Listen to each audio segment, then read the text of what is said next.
বাংলাদেশ ভারত সম্পর্কের কূটনৈতিক হাসি আর বন্ধুত্বপূর্ণ বার্তার আড়ালে উত্তর পূর্ব সীমান্তে ধীরে ধীরে তৈরি হচ্ছে নতুন এক জলবিপদ।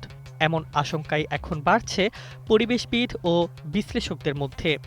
ভারতের মেঘালয় রাজ্যের খাসিয়া ও জন্তিয়া পাহাড় জুড়ে একের পর এক জলবিদ্যুৎ প্রকল্প বাস্তবায়নের পরিকল্পনা বাংলাদেশের সিলেট ও সুনামগঞ্জ অঞ্চলের জন্য ভবিষ্যতে ভয়ঙ্কর প্রভাব ডেকে আনতে পারে বলে আশঙ্কা করা হচ্ছে।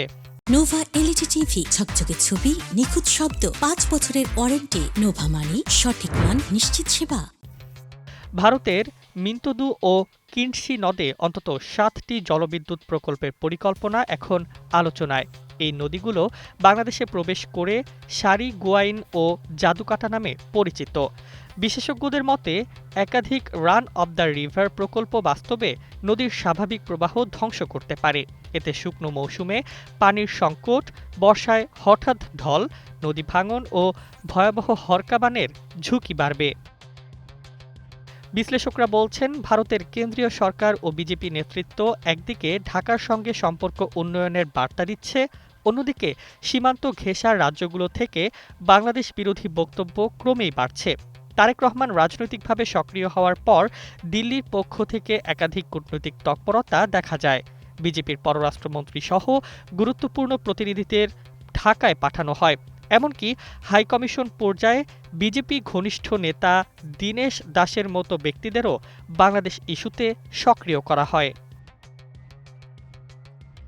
কিন্তু একই সময়ে পশ্চিমবঙ্গের মুখ্যমন্ত্রী মমতা বন্দ্যোপাধ্যায় তিস্তার পানি বণ্টনে আপত্তি জানিয়ে ঢাকার উদ্বেগ আরও বাড়িয়েছেন। অন্যদিকে পশ্চিমবঙ্গের বিরোধী নেতা শুভেন্দু অধিকারী প্রকাশ্যেই বাংলাদেশ বিরোধী বক্তব্য দিয়ে যাচ্ছেন। আসামের মুখ্যমন্ত্রী হিমন্ত বিশ্ব শর্মাও প্রায়ই বাংলাদেশ নিয়ে কড়া অবস্থান নিচ্ছেন। ফলে দিল্লির বন্ধুত্বের বার্তা আর সীমান্ত রাজ্যগুলোর বাস্তব আচরণের মধ্যে বড় ধরনের দ্বৈততা দেখছেন অনেকে। বিশেষজ্ঞদের মতে মেঘালয়ের এই জলবিদ্যুৎ প্রকল্পগুলো শুধু বিদ্যুৎ উৎপাদনের বিষয় নয়, এগুলোতে ভবিষ্যতে বাংলাদেশের পরিবেশ, কৃষি, মৎস্য সম্পদ ও সীমান্ত অঞ্চলের জীববৈচিত্র্যের ওপর বড় আঘাত হানতে পারে। স্থানীয়দের অভিযোগ, আগের প্রকল্পগুলোতেই নদীর পানি অ্যাসিডিটিক হয়েছে, মাছ কমেছে এবং আকস্মিক পানি ছাড়ায় ভয়াবহ ক্ষয়ক্ষতি হয়েছে। বিশ্লেষকদের ভাষায় তিস্তার পর এবার মেঘালয়ের নদীগুলো বাংলাদেশ ভারত সম্পর্কে নতুন উত্তেজনার কারণ হয়ে উঠতে পারে। আর কূটনৈতিক বন্ধুত্বের আড়ালে এই জলনীতি ভবিষ্যতে বাংলাদেশের জন্য নতুন এক মরণ ফাঁদ হয়ে দাঁড়াবে কিনা, সেই প্রশ্নই এখন সবচেয়ে বড় উদ্বেগ। নিউজ ডেস্ক, একুশে টেলিভিশন।